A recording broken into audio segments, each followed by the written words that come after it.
Saudara-saudara, hati saya panas, darah saya mendidih karena melihat betapa busuknya politik di negeri ini. PSI, partai yang katanya progresif, yang katanya bela hak perempuan, dan yang katanya anti korupsi, malah bungkam seribu bahasa. Kenapa? Dalam kasus Fadly Zon yang meragukan perkosaan massal 98, PSI bungkam hanya karena dikasih jabatan wakil menteri. Jabatan yang katanya untuk memperbaiki negeri, tapi justru jadi tameng untuk menutupi dosa masa lalu. Ingat saudara-saudara, Fadly Zon ini bukan orang sembarangan. Dia meragukan perkosaan massal 98.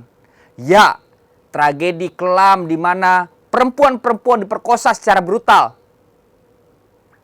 oleh antek-antek yang saat kerusuhan Mei itu korban sampai sekarang masih trauma.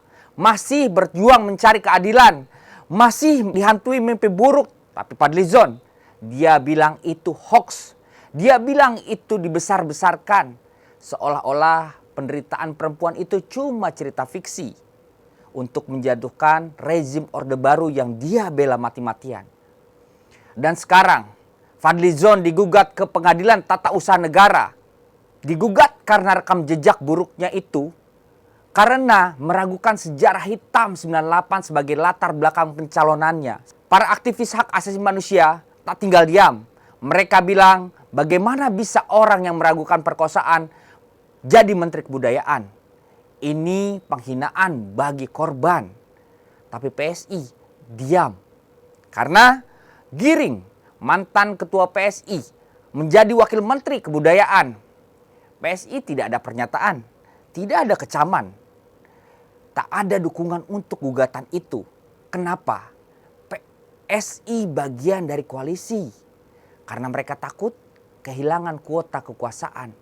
Demi kursi, demi jabatan, mereka rela tutup mata pada kebenaran sejarah.